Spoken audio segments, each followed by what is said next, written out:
नमस्कार दोस्तों, पीसीएस गुरुजी में आप सबका स्वागत है। दोस्तों, जैसे कि आपको पता ही है कि यूपी पीसीएस कमीशन का नया कैलेंडर आ चुका है। कैलेंडर में बहुत सारे एग्जाम्स की डेट्स को रीशेड्यूल किया गया है, रीशफलिंग की गई है। एक बार आप वेबसाइट पे जाके कैलेंडर को डाउनलोड कर लीजिए और देख लीजिए। दोस्तों, आज के जो वीडियो में हम यूपी पीसीएस प्री 2020 प्री के एग्जाम्स के बारे में डिस्कस करेंगे। इस वीडियो में हम देखेंगे कि जो समय बाकी है, लगभग जब ये वीडियो बन रहा है, आज 10 जून का समय है। आपका पीसीएस प्री का एग्जाम जो है वो 11 अक्टूबर को शेड्यूल किया गया है। लगभग 4 महीने का समय अभी आपके पास बचा हुआ है। इस वीडियो को बनाने का पर्पस ये है कि क्या 4 महीने में एग्जाम्स क्रैक किया जा सकता है। अगर हम बात करते हैं कि अगर कोई स्टूडेंट बहुत ही बिल्कुल नया है, जीरो शुरू कर रहा है, तो क्या वो 4 महीने में पीसीएस प्री क्रैक कर सकता है? दोस्तों, इस क्वेश्चन का जवाब है बिल्कुल कर सकता है। कुछ बातों का ध्यान रखना पड़ेगा, कुछ चीज़ों को समझना पड़ेगा। अगर वो ठीक से समझ लेता है और ठीक से स्ट्रैटेजी फॉलो करता है, सही मटेरियल पढ़ाई करता है, तो बिल्कुल क्रैक कर सकता है। दोस्तों, पहले स्ट्रैटेजी की बात करते हैं। मैं कई बार अपने वीडियोस में ऑलरेडी बता चुका हूं कि कुछ चीज़ें ऐसी हैं जो यूपी पीसीएस में कम मेहनत करके आपको ज़्यादा रिजल्ट दे देती है। कुछ सब्जेक्ट ऐसे हैं और कुछ सब्जेक्ट ऐसे हैं जहां पे आप मेहनत ज़्यादा करते हो बट रिजल्ट थोड़ा कम आता है। दोस्तों, 150 क्वेश्चन आते हैं, 200 नंबर का पेपर होता है। सभी क्वेश्चंस की वेटेज बराबर होती है, सभी क्वेश्चंस बराबर होते हैं। आप किसी भी सब्जेक्ट का कोई भी क्वेश्चन राइट करो, आपको उतने ही नंबर मिलते हैं। तो दोस्तों, हमें यहां मेहनत करनी है उन पोर्शन पे जो थोड़ा सा आसान पड़ते हैं, जिनका सिलेबस छोटा है, जिनकी रेंज भी छोटी है, बहुत ज़्यादा वेरिएशन नहीं आता है। दोस्तों, सबसे पहले आप इस बात को समझिए कि जब आप पीसीएस प्री का सिलेबस देखते हैं तो लगभग 6 से 7 सब्जेक्ट आपको देखने को मिलते हैं। 6 सब्जेक्टों में कुछ सब्जेक्ट ऐसे हैं जिन पे आप शुरू से मेहनत कीजिए। जैसे कि करंट अफेयर्स। देखा ये गया है कि करंट अफेयर्स अमूमन बहुत सारे लोग जो होते हैं वो थोड़ा सा आखिरी में पढ़ते हैं, जब एग्जाम से 15 दिन पहले या 20 दिन पहले ऊपर पढ़ना पसंद करते हैं। मेरा मानना है कि चूंकि करंट अफेयर्स लगभग 40 क्वेश्चन 45 क्वेश्चन आते हैं, अगर इसको इकोनॉमिक्स के साथ जोड़ दिया जाए तो लगभग 40 से 45 क्वेश्चन आते हैं। तो इसको आप जितना जल्दी हो सके पढ़ना शुरू करो। आप शुरू से ही पढ़ना शुरू करो। अगर आज से आप स्टार्ट कर रहे हो तो आज से ही करंट अफेयर्स को पढ़ना शुरू करो, क्योंकि 40-45 क्वेश्चन अगर इससे आएंगे, मैक्सिमम जो पोर्शन है वो इस चीज़ से आएगा। तो ये इस पोर्शन को सही करना बहुत जरूरी है। करंट अफेयर्स अगर हम बात करते हैं, देखिए 2019 का जो प्री हुआ था वो दिसंबर में हुआ था। हम 1-1.5 महीना पहले के लिए चलते हैं।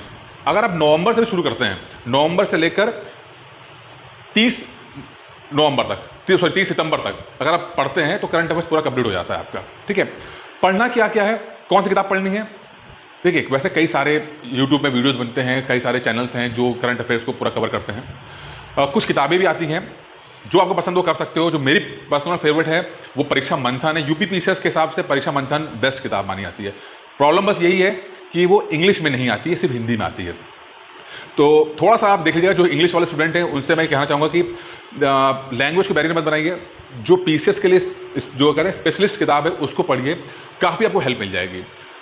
अगर बहुत दिक्कत आपको आ रही है तो मैं रेकमेंड करूंगा कि आपको विजन आईएएस की जो वेबसाइट पे जाके फ्री में आप उनके नोट्स को डाउनलोड कर लो। जो करंट अफेयर्स फ्री में पड़ता है, 365 से कहते हैं, आप उसे डाउनलोड कर सकते हो। बस थोड़ा ध्यान रखिएगा, क्योंकि विजन वाले ने बहुत ज़्यादा कवर कर रखा है। मतलब कोई टॉपिक है तो 2-2, 3-3 पन्ने उन्होंने कवर कर रखे। बस आपको वो नहीं करना है, आपको थोड़ा सेलेक्टिव पढ़ाई करना है। क्योंकि पता लग रहा है कि आप 1 महीने की जो पेजेस आते हैं वो 100 पेजेस से ज़्यादा होते हैं। इतना पढ़ना और इतना याद रखना मुश्किल हो जाता है। तो करना क्या है, आपको कोई आपने टॉपिक देखा, उसको थोड़ा सा उसको समझा, पीसीएस के हिसाब से समझा कि मेन चीज़ें देख लीजिए और फिर बाकी छोड़ दिया। ठीक है, आपको पीसीएस प्री की तैयारी कर रहे हो आप। ठीक है, तो आपको सेलेक्टिव पढ़ाई करनी जरूरी है। ऐसा ना हो कि आप 100 के 100 किताब पन्ने पढ़ने शुरू कर रहे हो, फिर आपसे कुछ भी याद नहीं हो पा रहा हो, फिर कुछ आपको रिवाइज भी नहीं कर पा रहे हो। तो नवंबर से लेकर जो सितंबर तक का जितना भी होता है 8-10 महीने का, आप पूरा जो उनकी वेबसाइट पर जाके पीडीएफ डाउनलोड कर लीजिएगा। हिंदी वाले भी कर सकते हो, तो हिंदी में भी वो मिलती है। जब आप करंट अफेयर्स पढ़ लोगे तो इसी में अंदर इकोनॉमिक्स भी आ जाता है। ठीक है, क्योंकि इकोनॉमिक्स में यूपी पीसीएस में इकोनॉमिक्स जो है वो बहुत ज़्यादा टेक्निकल नहीं पूछा जाता है। अगर आप देखते हो, अगर आप आईएएस से कंपेयर करते हो तो आईएएस में क्या है, बहुत ज़्यादा अच्छी किताब पढ़नी पड़ती है, बहुत ज़्यादा घुमा के सवाल इकोनॉमिक्स के आते हैं। पीसीएस में ऐसा नहीं है। पीसीएस में अमूमन जो इकोनॉमिक्स पूछी जाती है वो करंट अफेयर्स से जुड़ी हुई पूछी जाती है। तो आप करंट अफेयर्स में जो भी हैपनिंग्स हो रही हैं आप उसे कवर कर सकते हो। ठीक है, तो करंट अफेयर्स से पढ़ेंगे तो इसमें इकोनॉमिक्स कवर हो जाएगी। थोड़ा बहुत टेक्निकल चीज़ें आती हैं, जैसे कि आपका जीडीपी, जीएनपी वगैरह जो चीज़ें, पर कैपिटा इनकम, ये सब सवाल पूछे जा चुके हैं, तो वो आप घटना चक्र की जो किताब आती है उससे कवर कर सकते हो। तो करंट अफेयर्स पढ़िएगा, साथ में घटना चक्र की जो इकोनॉमिक्स की किताब आती है उसको पढ़ लीजिएगा, आपका करंट अफेयर्स और इकोनॉमिक्स कंप्लीट हो जाएगा, 45 क्वेश्चंस आपके कंप्लीट हो गए। उम्मीद मतलब कोशिश कीजिएगा और उम्मीद कीजिएगा अपने आप से कि 45 में से कम से कम आपके 35 से ज़्यादा क्वेश्चन राइट हों, क्योंकि अगर आपके 35 से ज़्यादा क्वेश्चन राइट हो गए तो जो कट ऑफ 90 में बन रहा है, 90-95 बन रहा है, उसकी तरफ आप ज़्यादा आप पहुँच जाओगे। आप पता लगा कि 45 क्वेश्चन में से आपके क्वेश्चन राइट हो रहे हैं, 10-15 क्वेश्चन राइट हो रहे हैं, तो बाकी सब्जेक्ट से नंबर स्कोर करना थोड़ा सा मुश्किल हो जाएगा। तो वो चीज़ आपको देखनी है, ठीक है। अब आपने करंट अफेयर्स पढ़ लिया, आपने इकोनॉमिक्स पढ़ ली, ठीक है, 45 क्वेश्चन क्लियर हो गया। अगला सब्जेक्ट देखना है वो है आपका साइंस। साइंस बहुत इंपॉर्टेंट होता है, मैं कई बार कह चुका हूं अपने वीडियोस में भी कि साइंस ऐसा इग्नोर्ड सब्जेक्ट है। साइंस और इसके बाद जो आता है एनवायरनमेंट, ये दो सब्जेक्ट ऐसे हैं जो कोचिंग पढ़ाती ही नहीं है। बड़ी से बड़ी मैंने कोचिंग देखी है, सबसे कम जो ध्यान देती है वो साइंस और इकोनॉमिक्स में ध्यान देती है, एनवायरनमेंट में ध्यान देती है। भाई मैं पहले कह चुका हूं कि सारे क्वेश्चंस का वेटेज बराबर है। साइंस के 28 से 30 क्वेश्चन आते हैं, एनवायरनमेंट के आपके 12 से 15 क्वेश्चन आते हैं। दोनों ऐसे सब्जेक्ट्स हैं जहां पर अगर आप एक महीना ढंग से पढ़ाई कर लो आप, तो मैक्सिमम क्वेश्चन आप राइट कर सकते हो। एक तो सिलेबस बहुत लिमिटेड होता है, वेरिएशन ज़्यादा नहीं होती, रेंज ज़्यादा नहीं होती है, बहुत बार तो क्वेश्चंस रिपीट आ जाते हैं। तो आपको करंट अफेयर के साथ साइंस और एनवायरनमेंट की जोड़ी बना के चलनी है आपको। अब साइंस में भी क्या पढ़ें आप? देखिए साइंस में सबसे अच्छी किताब है एनसीईआरटी। एनसीईआरटी क्लास 6 से लेकर क्लास 10th और प्लस 11th 12th की जो बायोलॉजी आती है वो पढ़ लीजिएगा बस, ठीक है। एनसीईआरटी जब पढ़ेंगे, ठीक है, तो हो ऐसा नहीं कि चीज़ें याद हो जाएंगी। देखिए प्रॉब्लम क्या है, लोग कहते हैं एनसीईआरटी पढ़ना चाहिए, एनसीईआरटी पढ़िए, बट एनसीईआरटी जब आप किताब की तरह पढ़ रहे होंगे तो याद नहीं होगी। जब तक आप एनसीईआरटी बेस्ड क्वेश्चंस नहीं लगाओगे, एनसीईआरटी पढ़ने का कोई फायदा नहीं होगा। तो आपने एनसीईआरटी पढ़ी, थ्योरी पढ़ ली, समझ लिया, अब एनसीईआरटी बेस्ड क्वेश्चन लगाइए। एनसीईआरटी बेस्ड क्वेश्चंस के लिए बहुत सारी किताबें आती हैं, कुछ कोचिंग्स एनसीईआरटी बेस्ड एमसीक्यूज निकालता है, तो आप अमेजन या फ्लिपकार्ट पर जाके वो किताबें ला सकते हो, पढ़ सकते हो, उसका आपका तैयार हो जाएगा, ठीक है। तो नए क्वेश्चन बनते हैं वो कर लीजिएगा।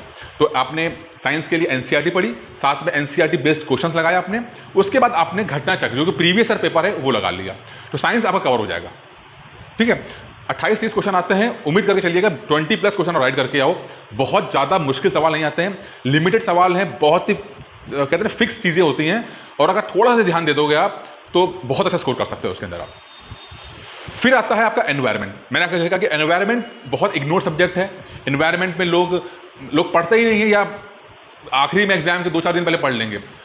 देखिए 12 से 15 क्वेश्चन रखे हुए क्वेश्चन होते हैं, आप बस जाइए और नंबर लेकर आइए, ये स्थिति होती है एनवायरनमेंट की। एनवायरनमेंट के लिए देखिए दो चीज़ें हैं। पहली किताब, अगर आप इंग्लिश मीडियम के हैं तो शंकर आईएएस की जो किताब आती है वो पढ़ सकते हैं, अच्छी किताब है, थोड़ा सेलेक्टिव पढ़ लीजिएगा क्योंकि वो आईएएस के पर्पज से लिखी गई किताब है, ज़्यादा कवर करती है, पीसीएस में बहुत ज़्यादा तिगड़म वाले सवाल आते नहीं हैं, ठीक है। तो थोड़ा सेलेक्टिव पढ़ाई कर लीजिएगा अगर आप इंग्लिश मीडियम के हो। हिंदी मीडियम के हो तो जैसे मैं कई बार कह चुका हूँ, परीक्षा वाणी की जो किताब आती है वो आप एनवायरनमेंट के लिए पढ़ सकते हो।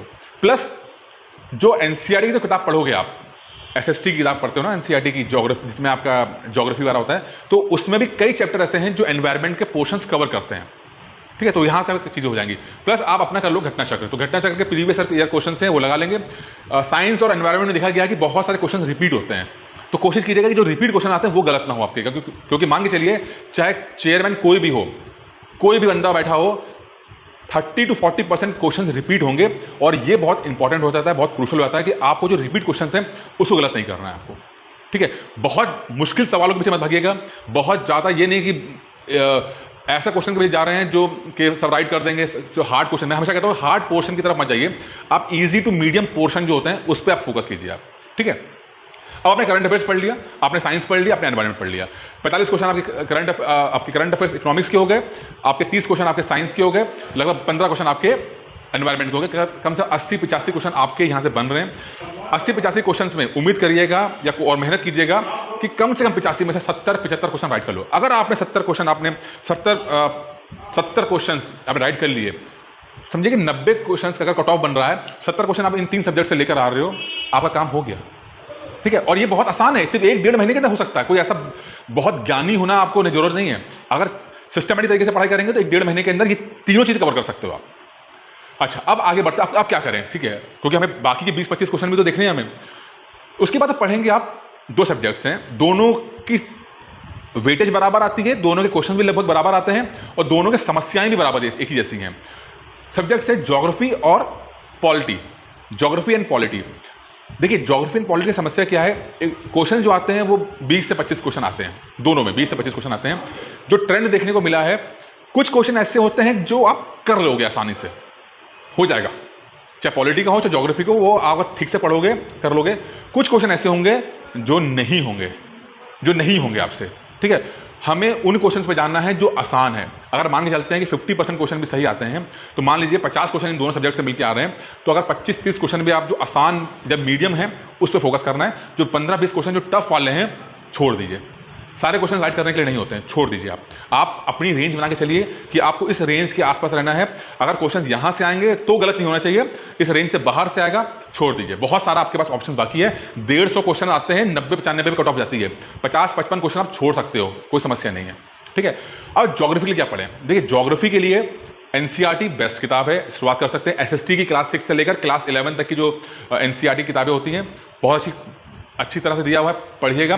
खासकर जो एनसीईआरटी की 11th क्लास की ज्योग्राफी किताब है उसको ढंग से पढ़िएगा, फिजिकल ज्योग्राफी कवर किया गया है, बहुत अच्छा है, पढ़ लेंगे। लेकिन उसके बाद क्या करेंगे, जो एनसीईआरटी बेस्ड एमसीक्यूज लगाएंगे। जब तक आप क्वेश्चन नहीं लगाओगे आपको ये ज्योग्राफी क्वेश्चन, ये जो थ्योरी है समझ में नहीं आएगी। तो आपने थ्योरी पढ़ ली, उसके बाद एमसीक्यू लगा लिया, नेट पे मिल जाते हैं, किताबें मिल जाती हैं, क्वेश्चन मिल जाते हैं, आपको नेट में जाके एमसीक्यू टाइप करना है और एनसीईआरटी बेस्ड क्वेश्चन लगाने हैं आपको, ठीक है। एनसीईआरटी पढ़ने के बाद, अच्छा अब एनसीईआरटी की समस्या क्या है, एनसीईआरटी कॉन्सेप्चुअल बहुत अच्छा है, बहुत अच्छे तरीके से दिया है, लेकिन चूंकि यूपीपीसीएस है तो यहाँ फैक्चुअल पोर्शन भी आता है, कुछ फैक्ट्स भी पूछे जाते हैं। अब फैक्ट्स पूछे जाते हैं तो क्या करना है आपको, इसके लिए 2 किताबें आती हैं, हिंदी वालों के लिए अलग आती है, इंग्लिश के लिए अलग आती है। हिंदी वालों के लिए परीक्षा वाणी की 2 किताबें आती हैं, इंडियन ज्योग्राफी और वर्ल्ड ज्योग्राफी आती है। आप किताब परचेज कर लीजिएगा, सस्ती किताब में, बहुत टेक्निकल किताब आती है, हिंदी में आती है, लेकिन किताब बहुत अच्छी है, मुझे बहुत पर्सनली पसंद है किताब। उसमें जो आपका फैक्चुअल पोर्शन रहता है वो कवर हो जाता है। तो कॉन्सेप्चुअल पोर्शन आपने कवर किया एनसीईआरटी से, फैक्चुअल पोर्शन आपने कवर किया परीक्षावाणी से, ठीक है। साथ में घटना चक्र लगा लिया आपने, प्रीवियस क्वेश्चन पेपर लग गया इसमें। अब जब प्रीवियस लगा लेंगे, जो अगर मान लो 25-30% क्वेश्चन रिपीट करेंगे तो आपके वो राइट हो जाएंगे आपके। तो ज्योग्राफी का वो पोर्शन जो कि ईजी टू मीडियम है आप कवर कर ले जाओगे। इसी तरह से अगर हम पॉलिटी की बात करते हैं तो पॉलिटी में कुछ क्वेश्चन आसान आ रहे हैं, कुछ क्वेश्चन मुश्किल आ रहे हैं। आसान क्वेश्चन को ही टारगेट करना है, मुश्किल क्वेश्चन को आप नहीं कर पाओगे, क्योंकि मैं देख रहा हूँ पिछले 2-3 साल से पॉलिटी में सवाल बड़े मुश्किल आना शुरू हो गए हैं, ठीक है। पॉलिटी के लिए सबको पता है, आप लक्ष्मीकांत की किताब पढ़ सकते हैं, ठीक है, वही किताब सफिशिएंट है, वो हिंदी में भी आती है, इंग्लिश में भी आती है।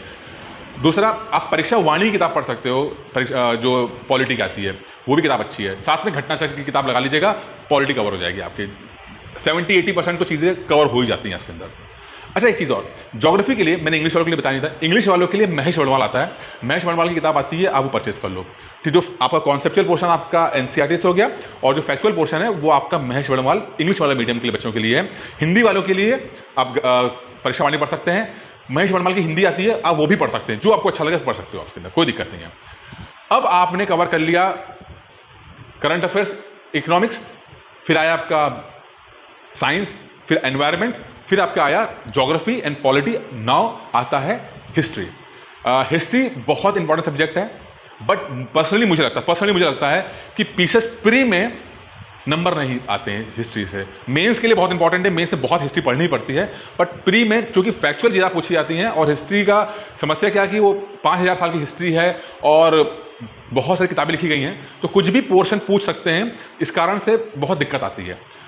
मेरी पर्सनल आपको राय क्या है, अगर आप फ्रेशर हैं, नए हैं, आपने हिस्ट्री नहीं ज़्यादा पढ़ी है, तो मैं आपको बोलूँगा कि आप मॉडर्न हिस्ट्री पर फोकस करो, ठीक है। मॉडर्न हिस्ट्री के लिए आप एनसीईआरटी की जो पुरानी ओल्ड एनसीईआरटी है वो एक बार रीड कर लो। एक बार रीड करने से आपको हो सकता है क्वेश्चंस आप कॉन्सेप्चुअल क्वेश्चन कर पाओ, हो सकता है, बोला अभी मैंने, ठीक है। लेकिन अगर फैक्चुअल क्वेश्चन आएगा तो वो एनसीईआरटी किताब किसी पर्पस की नहीं होगी।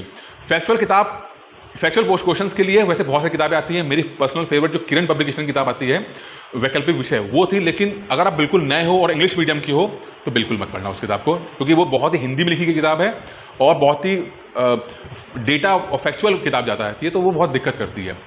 समय आपके पास नहीं है, सिर्फ 120 दिन रह गए हैं अगर आज से ही काउंट करते हैं। आपको फोकस करना है, एक बार आप मॉडर्न हिस्ट्री किताब एनसीईआरटी से पढ़ोगे, उसके बाद आप घटना चक्र की किताब पढ़ना शुरू कर दोगे और उम्मीद करोगे, दुआ करोगे, कोशिश करोगे कि क्वेश्चन जो है रिपीट हो जाए। क्वेश्चन बहुत सारे रिपीट होते हैं, ठीक है, तो आप रिपीट क्वेश्चंस पे रिलाई करोगे। 24 क्वेश्चन आते हैं हिस्ट्री में, 8-10 क्वेश्चन भी हो गए, बहुत अच्छी बात है। ठीक है, क्योंकि आपको टाइम मैनेजमेंट करना है। जरूरी नहीं है कि हिस्ट्री के जब आप क्वेश्चन राइट करोगे तभी आपको ज्ञानी माना जाएगा। यहाँ ज्ञानी बनना नहीं है, यहाँ पे सिलेक्शन पाना है हमें। ठीक है, मैंने इसीलिए ये वीडियो बनाया है कि आप उस जगह पे टारगेट करो जहाँ जो चीज़ आसान है, जो आसानी से हो सके। सिर्फ इसलिए नहीं कि आपको हिस्ट्री में अपने क्वेश्चन कम राइट किए हैं तो आपको दुखी हो रहे हो। नहीं, हिस्ट्री में आपको 24 में 24 क्वेश्चन राइट करने के लिए आपको हो सकता है 6 साल लग जाएं। 6 साल के बाद भी आप नहीं कर पाओगे। मेरे कई स्टूडेंट ऐसे हैं जो PhD स्कॉलर्स हैं हिस्ट्री में, उन्होंने बताया कि मुझे सर 24 क्वेश्चन आते हैं, मेरे 8-10 क्वेश्चन से ज़्यादा राइट होते नहीं हैं। गलती उनकी नहीं है, फैक्चुअल पोर्शन इतना ज़्यादा पूछा जाता है कि वो कोई भी इंसान नहीं कर पाएगा। कॉन्सेप्चुअल में कर ले जाओगे आप। मॉडर्न हिस्ट्री में कॉन्सेप्चुअल आता है, इसलिए मैं आपको कहा कि मॉडर्न हिस्ट्री पढ़ लेना, 12 क्वेश्चन आएंगे, पढ़ लीजिएगा। एंशिएंट हिस्ट्री से कुछ टॉपिक पढ़ लीजिएगा, जैसे कि इंडस वैली सिविलाइजेशन, सिंधु घाटी सभ्यता, आपका बुद्धिज्म, जैनिज्म, अशोक के रॉक पिलर्स जो होते हैं, और गुप्ता काल के जो राइटर्स हैं और जो लोग हैं उनको पढ़ लीजिएगा। मिडिवल में थोड़ा सा पढ़ लीजिएगा। मिडिवल में राइटर्स आ गए, इल्तुमिश बहुत फेमस है, इंपॉर्टेंट है। आपका कुतुबुद्दीन ऐबक बहुत इंपॉर्टेंट है, उधर अकबर वगैरह इंपॉर्टेंट है। तो इनको आप सिलेक्टिवली पढ़ाई कर सकते हो जाएगा आपका। ठीक है, लेकिन फिर हिस्ट्री से बहुत ज़्यादा उम्मीद मत रखिएगा। हिस्ट्री थोड़ा सा प्रॉब्लम क्रिएट करता है। फोकस करोगे आप current affairs, economics, science, environment, geography, polity and history, ये सब करेंगे तो आपका प्री 100% निकल जाएगा। यही है वो स्ट्रैटेजी है जो मैंने फॉलो की है। ये वही स्ट्रैटेजी है जो मैं अपने स्टूडेंट से फॉलो करवाता हूँ मैं। ठीक है, आप भी फॉलो कीजिए। अगर आप सेल्फ स्टडी कर रहे हैं, खुद पढ़ रहे हैं, तो जो किताबें मैंने यहाँ बताई हैं वो किताबों से आप पढ़ सकते हो। बहुत ज़्यादा 50 किताबें लाने की जरूरत नहीं है। ये PCS का है, PCS में इतना समस्या आती नहीं है। सिलेक्टिव किताब पढ़ लीजिए, सिलेक्शन हो जाएगा। दूसरा, अगर तब भी आपको दिक्कत आ रही है, बहुत समस्या आ रही है, तो ये नंबर दिया गया है, इस नंबर पर आप कॉल कीजिएगा। एक ऑनलाइन कोर्स हम आपको प्रोवाइड करते हैं, वो कोर्स आप ज्वाइन कर लीजिएगा। जितनी भी किताबें मैंने बताई हैं सबके नोट्स आपको दिए जाते हैं, इसको वीडियो लेक्चर्स में दिए जाते हैं, आपको PDF दी जाती है, आपको टेस्ट सीरीज दी जाती है, वीडियो कॉन्फ्रेंसिंग टेस्ट होता है, लेक्चर्स देने की जिम्मेदारी भी हमारी होती है, लेक्चर्स को याद करने की जिम्मेदारी भी हमारी होती है। तो हर चीज़ आपकी ध्यान रखा जाता है। फीस जो होती है बहुत ही मिनिमम है, 1000 रुपीज़ पर मंथ की फीस है। तो दोस्तों, इस वीडियो में इतना ही था। उम्मीद करता हूँ आपको वीडियो पसंद आया होगा। Thank you.